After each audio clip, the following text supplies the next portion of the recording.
Assalamu alaikum dear students. Now we are going to start section 2, that is your paper B, and I have selected application as a long question for you people. ये 10 number का है बेटा application, और सबसे पहले application कैसे लिखनी है, कैसे उसके स्ट्रक्चर को फॉलो करना आपने अपने माइंड में रखना है, और कौन कौन सी ऐसी चीज़ें हैं जिनसे इज्तनाब करना है, कौन कौन सी ऐसी चीज़ें हैं जिसमें हमने नहीं जाना है, उनके लिखने से हमारे नंबर ख़त्म हो सकते हैं, ख़राब हो सकते हैं, रिड्यूस हो सकते हैं, और कौन कौन सी वो रीज़न्स हैं जिसकी बुनियाद पर आपने अपनी पूरी एप्लीकेशन को एक स्ट्रक्चर में लिखना है, और उसी स्ट्रक्चर की बुनियाद पे आपके नंबर्स की डिवीज़न होने जा रही है।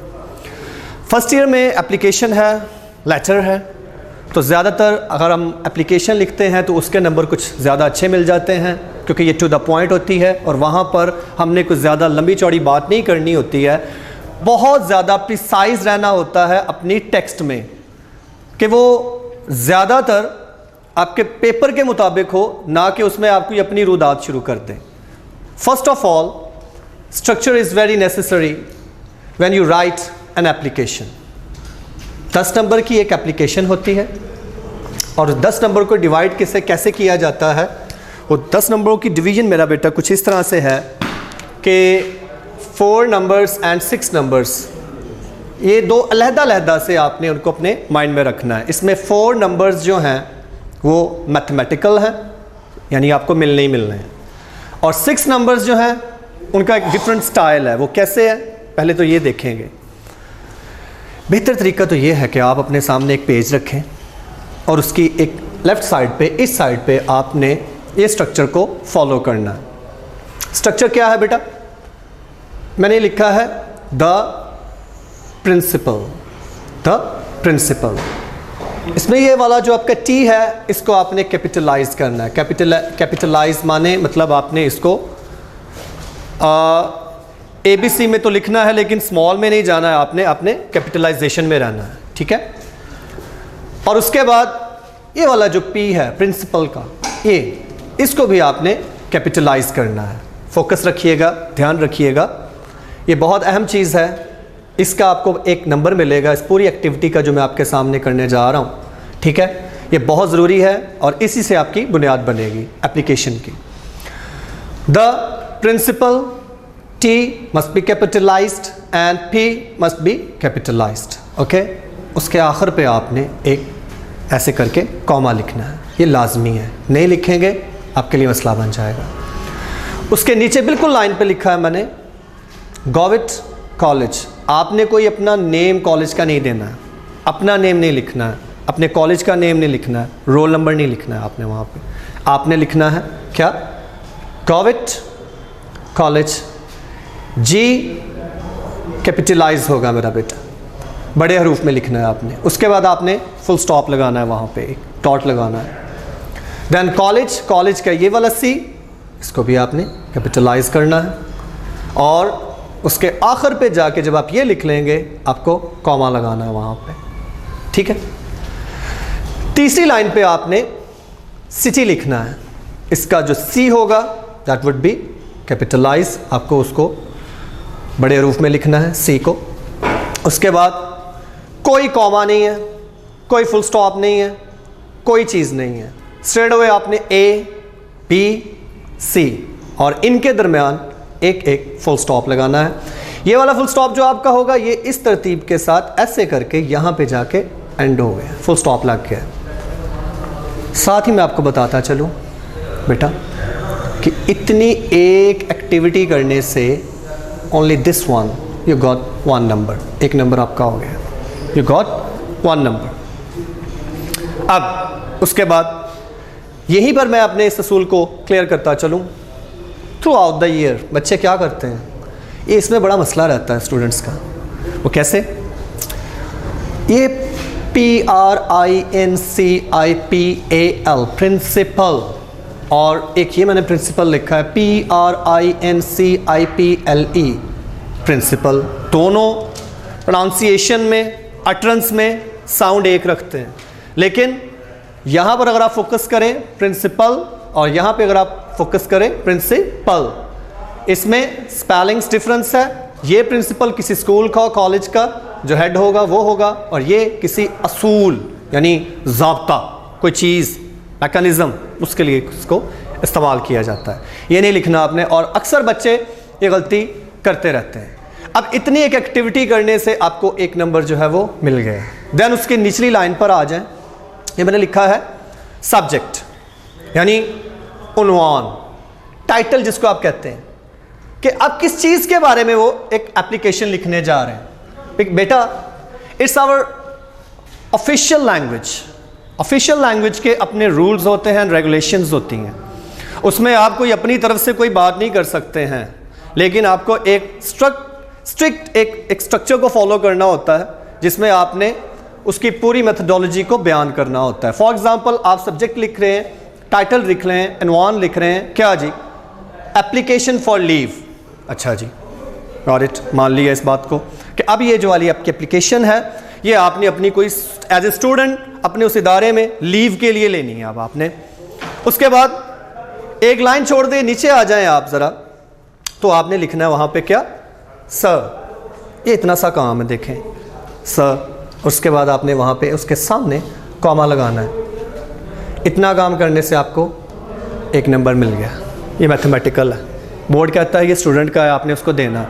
और डिवीज़न जब हम करते हैं हमारे यहाँ पे गर्जन में, तो यहाँ पर हम अपने तमाम कॉलीग्स जो हमारे हैं, टीचर्स हैं मेरे समेत मेरे, हम इसी तरह उसको एनालाइज करते हैं और ऐसे ही बच्चों की नंबरिंग की जाती है यहाँ पे। ठीक है, तो यहाँ पे आप गौर करें ज़रा, ये इतना लिखने से आपको एक नंबर मिल गया यहाँ पे। अब यहाँ पर 2 नंबर जब आपने समेट लिए, अब आपका अगला अहम तरीन काम शुरू होता है, जिसको हम कहते हैं बॉडी ऑफ एप्लीकेशन, यानी वो पूरा ख़त, वो पूरा टेक्स्ट, किस चीज़ के बारे में आपने लिखा है। बोर्ड कहता है स्टूडेंट को एक नंबर इसमें से, इस पूरे बॉडी में से उसको एक नंबर हर हाल में, at every cost he has to get, लेने हैं उसे। जब अगर मिल गए, लेकिन एक नंबर तो हर हाल में इसमें से हासिल करेगा, फिर जाके आपने उसको मैथमेटिकल नंबर देने हैं। तो गौर कर लें ज़रा, अब हम एफएससी कर रहे हैं, हमें ज़्यादा नंबर्स चाहिए ऑब्वियसली, तो ये 4-5 पे तो नहीं रुकने, हमने जाना है इंशाल्लाह 9 नंबर तक स्टूडेंट्स इसमें बाआसानी ले जाते हैं, कोई मसला ही नहीं है, अगर आपकी यहाँ पर कोई भी ग्रामेटिकल मिस्टेक नहीं निकलती है। और ग्रामेटिकल मिस्टेक कैसे ठीक करनी है, इन द कमिंग लेक्चर्स इंशाल्लाह मैं आपको डिफ़ाइन करूँगा, पूरी लैंग्वेज को और ग्रामर के लेवल को आपस में मिला के। दैन जब आप एक एप्लीकेशन को लिख लेंगे, उसकी बॉडी को लिख लिया आपने, कोई हेल्पिंग बुक है उस पर से मैं आपको बताऊँगा कौन कौन सी एप्लीकेशंस आपने करनी है। एट द एंड इसी साइड पे आपने ऐसे डेटेड लिखना है, डेटेड। उसके बाद आपने ये कॉलन लगाना है, ये वाला, ऊपर नीचे 2 डॉट है मेरा बेटा। आपने मंथ लिखना है, सबसे पहले मंथ, उसका मंथ का जो पहला लेटर होगा वो आपने कैपिटलाइज करना है। उसके बाद कोई कॉमा नहीं है, कोई फुल स्टॉप नहीं, कोई चीज़ नहीं है, स्ट्रेट अवे आपने वो डेट देनी है, जौन सी वो डेट पे आप लिख रहे हैं उसको। हाँ, उसके बाद आपने इसको जो है कॉमा लगाना है वहाँ पे, और फिर आपने ईयर लिखना है, और आखिर पे फुल स्टॉप आएगा। ये वाली एक्टिविटी से भी मैथमेटिकल है, आपका एक नंबर मिल जाएगा आपको मेरा बेटा। और उसके बाद ये आखिर पे जाके इस साइड पे, सिर्फ ये इस साइड पे ये आएगा जहाँ पे ये मैंने लिखा है योर्स ओबीडियंटली। इसमें ये वाला जो वाई है दैट मस्ट बी कैपिटलाइज, इसको आपने कैपिटलाइज करना है। और मेरा बेटा एट दी एंड जब आप इसको लिख लेंगे योर्स, अच्छा एक कुछ स्टूडेंट्स क्या करते हैं, वो ये अपॉस्ट्रोफी डाल देते हैं, एज सच एप्लीकेशन में नहीं आप लिख सकते हैं, ये रूल गलत है, ये आपकी जो है वो गलती कंसिडर हो जाएगी, ये कभी भी नहीं आपने लिखना है, इसको कंप्लीट लिखना है आपने सॉरी, योर्स ओबीडियंटली, ओके। और उसके बाद कॉमा लगेगा, देन आपने लिखना है क्या जी, XYZ, ये कैपिटलाइज होने चाहिए, इनके दरमियान फुल स्टॉप आएगा। ये एक्टिविटी करने से भी आपको एक नंबर मिल जाएगा। Now you can see how much mathematical numbers are there, there are 4 numbers. कैसे जी, गौर करिएगा, एक नंबर इस एक्टिविटी का मिला आपको, सब्जेक्ट का नंबर कोई नहीं है, हाँ ये ज़रूरी है, इसका एक नंबर मिलेगा आपको इतना काम करने से। जब आप सर लिख लें देन कोशिश करें उसके सामने से निचले वाले किसी एक पैराग्राफ को आप अपनी एप्लीकेशन वहाँ पे लिखें, ठीक है। देन अब आपका काम क्या है, उसके बाद उस एप्लीकेशन की एक बॉडी, मतलब वो खत। अब आप किस चीज़ के बारे में लिखना चाह रहे हैं, ये नहीं हो कि आपने सब्जेक्ट कोई और दिया हो और एप्लीकेशन नीचे कोई और चल रही हो। वो आपका टेक्स्ट का तालमेल आपस में, यानी स्टेटमेंट का वो चीज़ आपस में क्लियर नहीं होगी। अगर वैसा नहीं होता है तो हो सकता है एग्जामिनर आपको इसमें से कोई नंबर भी ना दे। तो ये एक लॉन्ग क्वेश्चन है मेरा बेटा, जिसमें 4 नंबर्स आपके मैथमेटिकल हैं। ये तब मिलेंगे, बॉडी में से एक नंबर लेना लाजमी है, ज़रूरी है, नेसेसरी है, कंपल्सरी है, फिर आपको ये 4 नंबर्स मिलेंगे, ठीक है। लेकिन इसमें ऑब्वियसली हम ज़्यादा नंबर इंशाल्लाह लेंगे मेरा बेटा।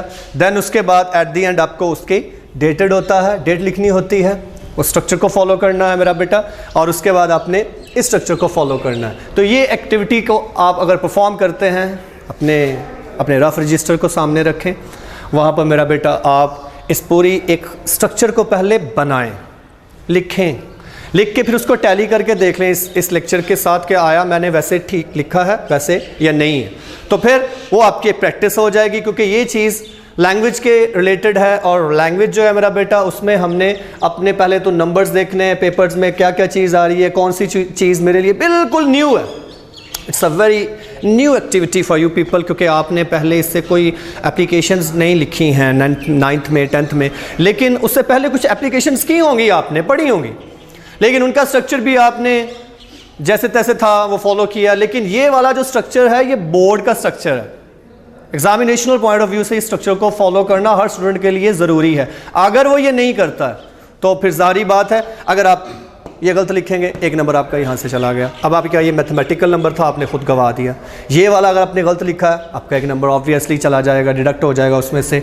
ये गलत लिखा या इनमें से कोई भी आपने ऐसी वैसी गलती कर दी तो मेरा बेटा आपका नंबर ऑब्वियसली वहाँ से स्किप हो जाएगा। तो ये एक एप्लीकेशन लिखने का एक बेहतरीन तरीका है, स्ट्रक्चर है। अब हमारे पास एप्लीकेशंस हैं, काफ़ी सारी हैं उसमें मेरा बेटा। एप्लीकेशन फॉर लीव है, एप्लीकेशन फॉर कैरेक्टर सर्टिफिकेट है, application for change of subject है, एप्लीकेशन ऑफ मिसबिहेवियर है, अपॉलॉजी फॉर द मिसबिहेवियर। तो ये एप्लीकेशंस आप निकालें, एक एक एप्लीकेशन रिवाइज करें, उसकी प्रिपरेशन करें मेरा बेटा। दैन उसके बाद उस स्ट्रक्चर के साथ उसको लिख के देखें। लेंथ 1 पेज 1.5 पेज पे आ जाए, कोई मसला नहीं है। लेंथ के लिए भी आपने पहले परेशान नहीं होना है कि मेरी लेंथ क्या हो रहा है क्या नहीं हो रहा है। आप हमारे पास आएंगे इंशाल्लाह, हम आपको गाइड करेंगे कि कितना मवाद है, कैसे चलेगा और क्या क्या चीज़ें हैं उसमें से निकालने वाली और कौन कौन सी मज़ीद ऐड करने वाली हैं, वो थ्रू आउट काम चलेगा। लेकिन पहला काम ये है कि डेटा को हासिल करें, अपनी टेक्स्ट को हासिल करें, अपना वे सीधा करें, ताकि ये वाले जितने दिन आपके पास हैं आप सेल्फ स्टडी करते करते कैसे अपने उन कामों को बाखूबी सर अंजाम दे लेंगे, जो कि अगर आप थोड़ा सा ध्यान रख के इस लेक्चर को फॉलो करेंगे तो इंशाल्लाह आप बआसानी उसको आप हासिल कर लेंगे। ये मैंने लिखा है डू नॉट राइट, ना लिखें, यानी ये स्ट्रिक्ट है। अब ये अपने नहीं लिखना किसी एप्लीकेशन में, क्योंकि एक माइंडसेट है लैंग्वेज को लेकर पाकिस्तान में। हम कोशिश करते हैं कि हम कोटेशंस का बहुत ज़्यादा मवाद उसमें डाल देते हैं। हम क्या करते हैं, हम बहुत सारी अननेसेसरी चीज़ें, फजूल जिसका कोई मायने नहीं होता लैंग्वेज में, हम वो भी धकेल दे रहे होते हैं वहाँ पे।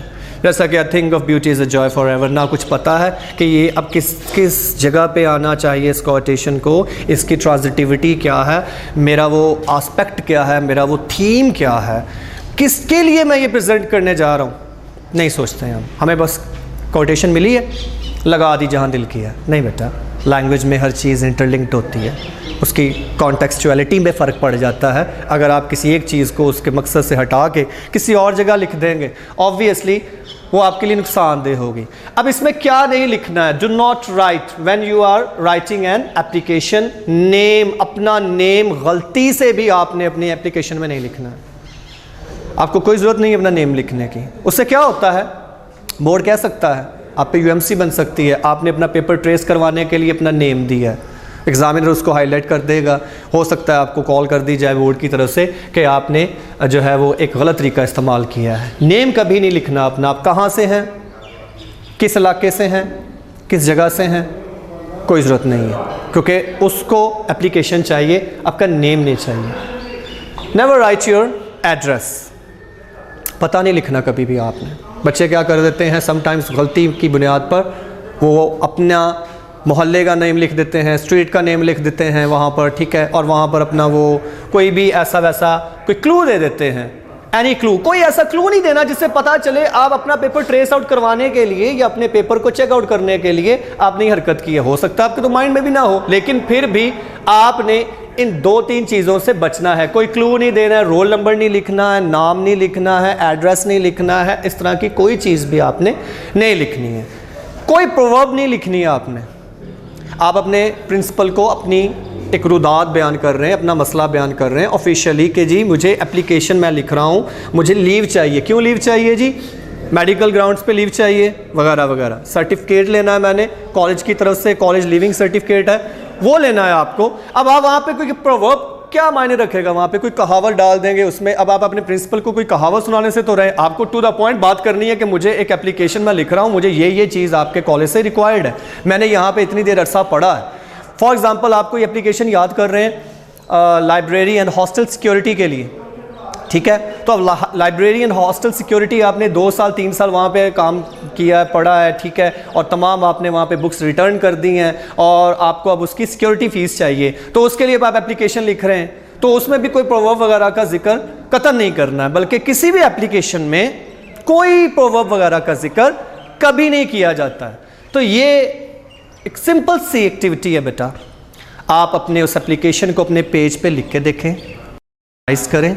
मेमोराइज करने के बाद बॉडी तो आपसे रिवाइज हो जाएगी, उसको आप तैयार कर लेंगे, ठीक है, लेकिन ये वाला जो अहम काम है ये प्रैक्टिस के बगैर नहीं होना। ये 1 दफ़ा 2 दफ़ा 3 दफ़ा आप लिखेंगे, देन उसको टैली करके देखेंगे मेरा बेटा, तो फिर आप कह सकते हैं हाँ जी अब मुझे एप्लीकेशन जो है वो मेरी तैयार हो रही है। इतने टाइम आपके पास है, छुट्टियां हैं आपको, आप घर में बैठे हैं, आपका काम ये है कि अपना टाइम टेबल बनाएं रोज़ की बुनियाद पर। आज मैंने इंग्लिश का क्या काम नया शुरू करना है, आज मैंने एप्लीकेशन शुरू करनी है। अच्छा जी, एप्लीकेशन शुरू करनी है तो एप्लीकेशन मैंने आपके सामने स्ट्रक्चर ड्रॉ कर दिया, उसके तमाम पैरामीटर्स बयान कर दिए, कैसे कैसे उसको लिखा जाएगा, नंबर कैसे आएंगे, बोर्ड की रिक्वायरमेंट क्या है, मैंने कैसे तैयार करनी है, ठीक है। देन कोई एप्लीकेशन पकड़े मेरा बेटा, एक उसको रिवाइज़ करें, मेमोराइज़ करें, देन उसको एक प्रैक्टिस के तौर पे लिख के देखें। जब आप लिखेंगे how you have to write, तो फिर आपको अपने माइंड में सवालात उभरेंगे। वो तमाम सवालात जो टेक्स्ट लिखते वक्त, जो चीज़ें लिखते वक्त हमारे सामने आती हैं और कैसे कैसे उनको हम गलतियों में ले जाते हैं अननोइंगली, और थोड़ा सा एक फोकस होता है, वो लोग आप नहीं करते हैं। अगर आप मेरी 2-3 बातें मानें तो इंशाल्लाह आप अपनी गलतियों को ठीक करना शुरू कर देंगे। और वो वाली बातें 2 से 3 जो है मैं अपनी ग्रामर के लेक्चर में आपके सामने इंशाल्लाह डिफ़ाइन करूँगा। So we have discuss a lot about application, and that is the structure and that is the methodology that you can memorize and you can make the practice of all these things.